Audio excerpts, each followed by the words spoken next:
Welcome to our YouTube channel.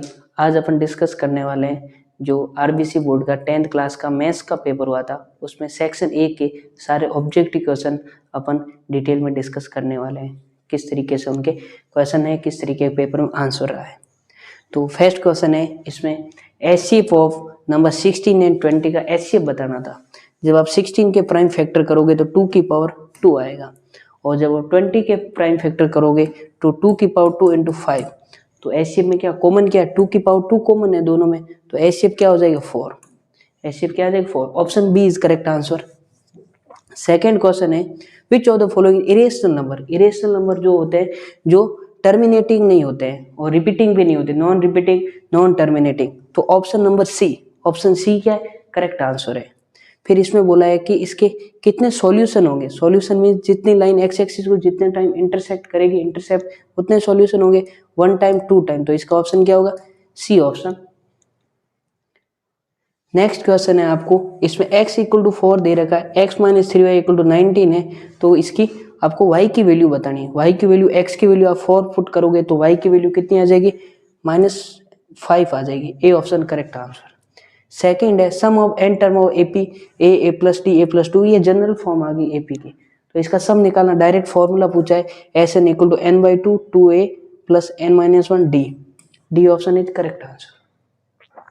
Next question, if the first term of AP is 11 and the 10 term of AP is 20, then the sum of its 10 term will be।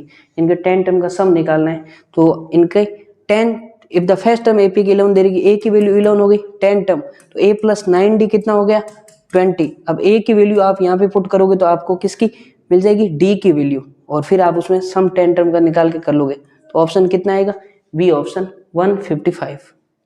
फिर आज में इस angle की value 180 degree दे रखी है और आपका ये एंगल 58 डिग्री दे रखा है, तो आपको एंगल फी की वैल्यू निकालनी है।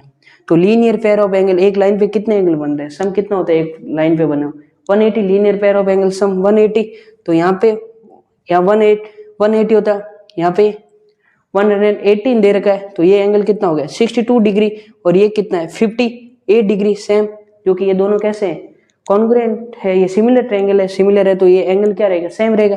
ये 58 डिग्री, ये कितना हो गया 62 डिग्री, तो सम पीछे 180 में से माइनस करोगे, ये भी कितना आएगा 60 डिग्री, तो ऑप्शन कौन सा करेक्ट है ऑप्शन सी ऑप्शन करेक्ट है। C option 60 degree correct answer है। यहाँ पे how many maximum tangent can be drawn of the circle from the external point. कोई भी एक्सटर्नल पॉइंट है सर्कल से, वो कितनी टेंजेंट एक्सटर्नल पॉइंट से ड्रॉ कर सकते हैं 2 टेंजेंट। मैक्सिमम कितनी टेंजेंट ड्रॉ कर सकते हैं 2 टेंजेंट।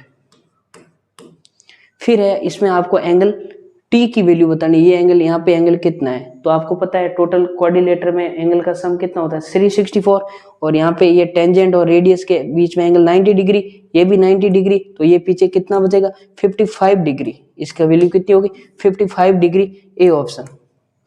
इसमें आपको बताना coordinate of mid point, mid point के कोऑर्डिनेट क्या होता है x1 प्लस x2 अपॉन 2, तो यहाँ पे x की वैल्यू कितनी है 4 माइनस 2, यहाँ पे x2 की वैल्यू -2 दे रही, तो -2 अपॉन 2, तो यहाँ पे 2 अपॉन 2, यहाँ की वैल्यू आ गई 1, x की वैल्यू 1, x की वैल्यू एक ही ऑप्शन 1 दे रखी है, और आप b भी चेक कर सकते हो क्या है b y1 y2 upon 2 -3 -1 upon 2, तो -4 अपॉन 2, तो वैल्यू आ जाएगी y की -2। मिड पॉइंट कितना आ जाएगा 1, -2। B option correct answer. Next है साइन ए इक्वल टू 4/5 दे रखा है, कोस ए की वैल्यू चाहिए। साइन ए का रेशो किसके इक्वल होता है 3/4, 4/5 दे रखी वैल्यू, ये होता है परपेंडिकुलर अपॉन हाइपोटेनियस। यहाँ से आपको कोस ए चाहिए, कोस ए होता है बेस अपॉन हाइपोटेनियस। यहाँ से आप पाइथागोरस थ्योरम से देखोगे तो बेस कितना आ जाएगा 3 और हाइपोटेनियस कितना 5, तो 3/5, कौन सा option D option 3/5। Okay, next question दे रखा है 1 meter long road is standing vertically on the ground and if the angle of elevation of the sun is 30 degree and आपको शेडो दिखाना है कितना, find the length of the shadow। तो यहाँ पे डायरेक्ट tan 30 का फॉर्मूला आप use करोगे, tan 30 इक्वल टू क्या आएगा 1 अपॉन जितना आपको शेडो निकालना 1/√3 इक्वल टू 1 अपॉन s, तो यहाँ से आपको s की वैल्यू कितनी आ जाएगी √3 मीटर आ जाएगा। कितना आंसर आ जाएगा √3 metre. A option correct answer. Direct tan 30 का फॉर्मूला 1/√3 और आपको रेशो बताइए परपेंडिकुलर अपॉन बेस।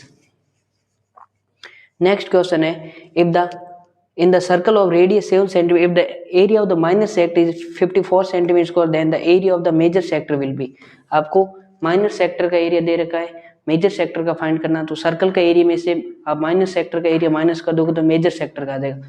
और सर्कल का एरिया क्या आएगा, रेडियस आपकी दे रखी है 7 सेंटीमीटर, तो सर्कल का एरिया आ जाएगा 154। 154 में से आप माइनर का माइनस करोगे 54, तो डायरेक्ट आपका 100 सेंटीमीटर स्क्वायर आंसर होगा। C option is correct answer. Next question है total surface area of solid sphere of radius will be. Direct आपको पता होना चाहिए, रेडियस r दे रखा है, तो total surface area of solid sphere कितना होगा 4πr स्क्वायर।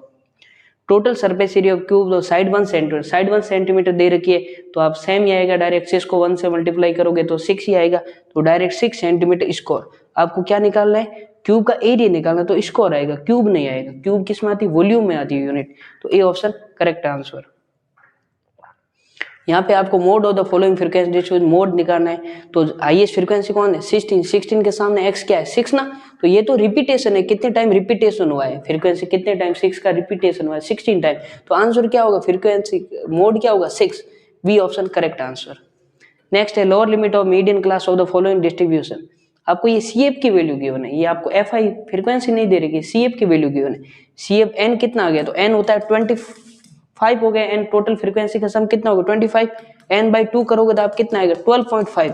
12.5 से जस्ट बड़ी कौन सी है 18, 18 के सामने कौन सी है मीडियन क्लास 20 और 30। आपको मीडियन क्लास की लोअर लिमिट चाहिए, लोअर लिमिट क्या होगी 20, तो कौन सा option, c option correct answer है। सी ऑप्शन इस आंसर क्या है, correct answer. The probability of getting head in the toss of coin will be, head आने की और आपके टेल आने की दोनों की प्रोबेबिलिटी कितनी होती है 1/2, 1/2 एक डाइस पे, तो एक कॉइन पे, तो 1/2 आंसर इज करेक्ट। तो यहाँ से आपने अपने ऑप्शन मैच किए होंगे, कितने क्या ऑप्शन करेक्ट है आप बता सकते हो कमेंट सेक्शन में। वीडियो अच्छा लगा तो लाइक एंड सब्सक्राइब जरूर करें। जय हिंद।